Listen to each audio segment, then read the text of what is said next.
Jeffrey Epstein, and this is Donald Trump. All right, Jeffrey Epstein died in 2019 in a federal prison. And he was being charged with many crimes, and the FBI ran an investigation into him. And just recently, the United States, called the Department of Justice, the DOJ, on their website, they released about 3 million documents pertaining to the Epstein investigation. And a lot of these are emails. And what you discover is that he knows everyone who's powerful in the world. So for the longest time, it was believed that Jeffrey Epstein was a Mossad agent, okay? And his job was to lure powerful Americans such as Bill Gates, Bill Clinton, to his island called Epstein Island, where he would film them engage in compromising activities. And then he would blackmail them, okay? And that was, for the longest time, what people understood to be Jeffrey Epstein's role. But then when you look at the emails, what you recognize is that, no, actually, that's what he did for fun. Actually, he made most of his money in arms trafficking and in money laundering. Also, Bill Gates wasn't going to Epstein Island to give Jeffrey Epstein money. Jeffrey Epstein, he went to ask for money. Think about this, okay? Bill Gates, once before the wealthiest man in the world, he was begging Jeff Epstein for money. Think about that. All right? Okay, so let us look at who he is. Okay, this is Peter Thiel.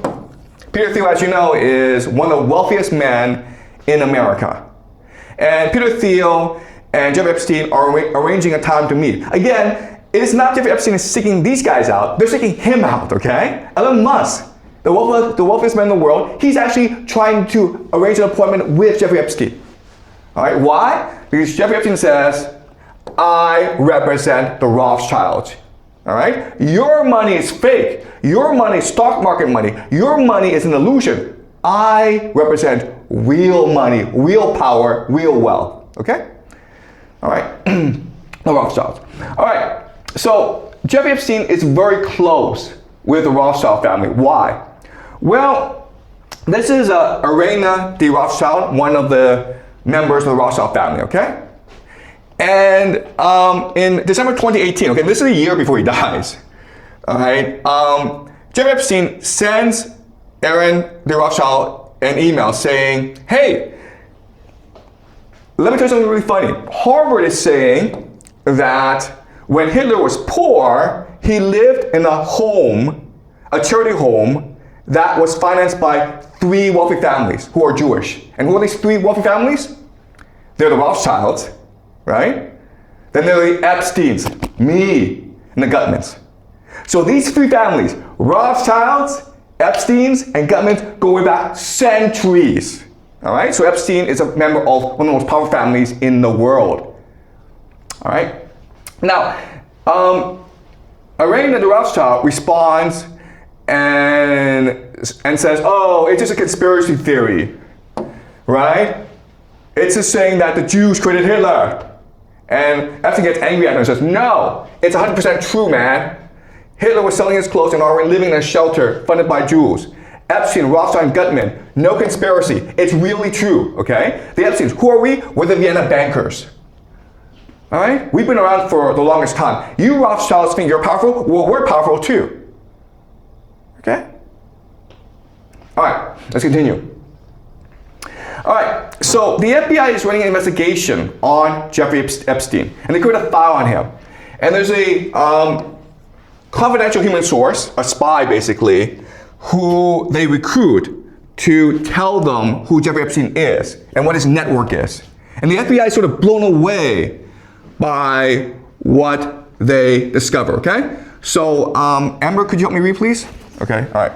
All right, so I want you to start at the top. And it's a bit hard to read, okay, but try your best. Okay. Jeffrey Epstein was represented by Alan Dershowitz, okay? Alan Dershowitz is a Harvard professor, He's one of the most powerful men in America, okay? Alan Dershowitz. Keep on going. CHS remembered Dershowitz tell Alex Ocasio, U.S. Attorney of Southern District of Florida at the time, that Epstein belonged to both U.S. and Allied intelligence services. Okay, so in 2008, Epstein was arrested in Florida for doing inappropriate behavior, okay? And Alan Dershowitz comes in and says, hey, you can't arrest this guy because he works for intelligence. Actually, the truth of the matter is, intelligence works for him, okay? Keep on going. CHS shared phone calls between Dershowitz and Epstein during which he/she took notes. After these calls, Mossad would then call Dershowitz to debrief. Epstein was close to the former Prime Minister of Israel, Ehud Barak, and trained as a spy under him. Barak believed Netanyahu was a criminal. Saudi Arabia, Israel, and the United Arab Emirates are allied against Qatar, Turkey, Iran, and Syria. That's okay. All right. So here it says that Epstein worked for Mossad. That's not true, okay? All right, so you look at Epstein's life. He actually started his career at Dalton. Dalton is one of the most prestigious elite schools in America. That's where all the most powerful, wealthiest families send their children, okay? He was hired as a teacher. Then he went to work for Bear Stearns, which is a financial firm, and there he learned finance. But then he went to work for Doug Leese. Who is Doug Leese? Doug Leese is an arms trafficker involved with Iran-Contra. Okay, so he's one of the biggest global arms traffickers in the world. And then he started to work for Barak, who is the prime minister or the former prime minister of Israel. All right, so everyone's like, okay, well, it's because he sucks everything, and that's why he was being moved from one place to another. Okay, but another way of saying this is he's an operative, and he's being trained in how power works by mentors. Does that make sense? Let's just say I have a big company, right? And I'm a chairman. My son is going to inherit this company. How do I train him to be a good boss? Well, I have him work in different departments of the company, and I have mentors train him in these different departments, right? So what is Dalton? Dalton is education, right? What is Bear Stearns? Finance. What is Doug Leese? He is criminal, arms trafficking. And who is Barak? He is intelligence, right? Does that make sense, guys? He's being trained, mentored in the different sectors of power in the world. All right? Keep on reading. Masha Drokova telephone number is based in Silicon Valley. She has been running a firm called Day One Ventures, which is supposedly an early-stage investment company. She used to be Russian President Vladimir Putin's main contact in the Russian youth movement. CHS and Drokova spoke, but Drokova did not talk at all about technology. Instead, she looked at CHS and said, "You knew Epstein, didn't you?" She said Epstein was a wonderful man. Okay, so Epstein was connected with Vladimir Putin, okay? All right, let's read the last section. This is the most important, okay? CHS advised Shabbat. Okay, Shabbat Lubavitch, right? The organization we talked about. Yes, keep on going. Shabbat is doing everything they can do to co-opt the Trump presidency. Shabbat is basically state-sanctioned Judaism. It is used by Putin to keep tabs on all the Russo-Jewish oligarchs. On the day Trump was elected president, Ivanka Trump and Jared Kushner. Jared it doesn't say Kushner, but keep on going.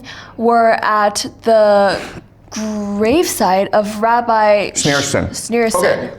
So remember last class, I showed you a video of Netanyahu approaching a rabbi called Rabbi Sneerson and saying, "Will you give me your blessing?" And Sneerson says, "Yes, I will. And please hurry up and make the Messiah come." Okay? So it's all interconnected. Okay, Netanyahu, Sneerson, the Trump family, Putin. And it's all connected through Shabbat Lubavitch and Jeffrey Epstein, okay? Keep on going. Who was the most powerful rabbi in the Shabbat network. Jared didn't disclose his stake in Cadre because of its ties to the Russian state, NFI. CHS believed this is the real Russian collusion story. Kushner had moved a lot of Russian investment money around. The FBI should investigate Kushner's family charities to find evidence of corruption and money laundering. Shabbat routinely uses charities to launder money. Okay, so this is it, guys, okay? This is it. The FBI did an investigation. What they discovered is that Jeffrey Epstein and Jared Kushner are both part of this transnational network that's able to co-opt different nation states, including Russia, including America. And they're all connected to this other transnational religious organization called the Shabbat Lubavitch. And their leader is Rabbi Sneerson. It's all one big network, all right? And let's look at this. Okay, this is a report, a secret government report. What happened was that when Americans went into Afghanistan, the British went in too. And Prince Andrew, who is the brother to the king, asked the British government to investigate investment opportunities in Afghanistan. Okay, so this is the British government. And so whatever they report has to be confidential. It's basically state secret. And this report tells Prince Andrew where's the best place to invest in Afghanistan. And what does Prince Andrew do? He emails it directly to Jeffrey Epstein. Okay? You think these guys work for the government, Prince Andrew. No. They work for Jeffrey Epstein, who works for the Rothschilds. All right. This is Libya. All right. So in February 2011, okay, this is July 2011, America starts bombing Libya, and it seems as though Gaddafi will fall. And already Jeffrey Epstein and his friends are discussing how to make money out of this, right? Because they know that Libya has many assets frozen in American banks. So once a new government comes into place, then this new government will want the money back, right? And Jeffrey Epstein and his friends are like, let's do this for them and get a commission. All right? Can you read? Understood. Remember, there are already 80 billion in frozen funds / assets internationally, of which $32.4 billion is in the US, and it is estimated that the real number is somewhere between 3 to 4 times this number in sovereign, stolen, and misappropriated assets. So if we can identify / recover 5% to 10% of these monies and receive 10% to 25% as compensation, we are talking about billions of dollars. But the real carrot is if we can become their go-to guys, because they plan to spend at least $100 billion next year to rebuild their country and jumpstart the economy.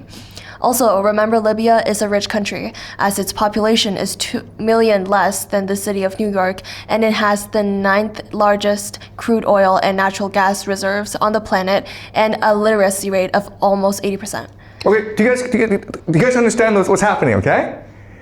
These are parasites. They look at geopolitics and they're like, how can we take advantage of geopolitical events to make the most money for ourselves? All right? And you're like, okay, well, Jeffrey Epstein is gone. So something else I want to discuss with you is Bitcoin, okay? So this is a Guardian article that shows that Jeffrey Epstein was helping to finance the development of Bitcoin, all right? But not only that, I want to show you this picture. This happened in 2004 at Harvard, okay? This is Larry Summers, who is the president of Harvard University. This is Steven Pinker, one of Harvard's most famous scholars. And this guy is Jeffrey Epstein, all right? Who's paying for this dinner? Probably Jeffrey Epstein. And you're like, what is happening here? And again, I keep on telling you guys this. You think academia is about pursuing truth, doing research. No, it's not. It's about protecting and justifying the status quo. It's about providing a network for powerful people to meet together and to work together. Okay? And the Jeffery Epstein files reveals this, how corrupt academia and science are. It's all part of this huge transnational network. Right? This grand alliance between science, crime, and intelligence in order to extract as much value from the world as possible, okay? These are parasites. And you're like, okay, how about Jared Kushner? Well, Jared Kushner's doing the same thing, guys, okay? This is Jared Kushner, right? Who's this guy? Vladimir Putin. What are they doing? They're discussing peace in Ukraine. Because what Jared Kushner is saying to Putin is, listen, I can negotiate, okay, I'm speculating, okay? I don't know, okay? But I imagine he's a real estate developer, so he's saying to Putin, hey, after this peace treaty happens between Ukraine and Russia, Ukraine will need to be redeveloped. So you should give opportunities to, you know, okay? Okay, so that's Russia. Then you go to Iran. This is Jared Kushner, Steve Witkoff, and the Omani foreign minister. And before the attack against Iran happened, there were these peace negotiations between the Iranians and Jared Kushner and Steve Witkoff, who represent the Americans. So this guy, Steve Witkoff, during the negotiations, went on TV and said that, oh, the Iranians are trying to they're trying to enrich weapons-grade uranium as soon as possible, okay? So what Steve Witkoff is doing is he's sabotaging the peace negotiations. These guys are negotiating with the Iranians not to create a peace treaty, but to create a justification for war. All right? Oh, and also, this is Jared Kushner. Sorry. Oh, crap. All right. This is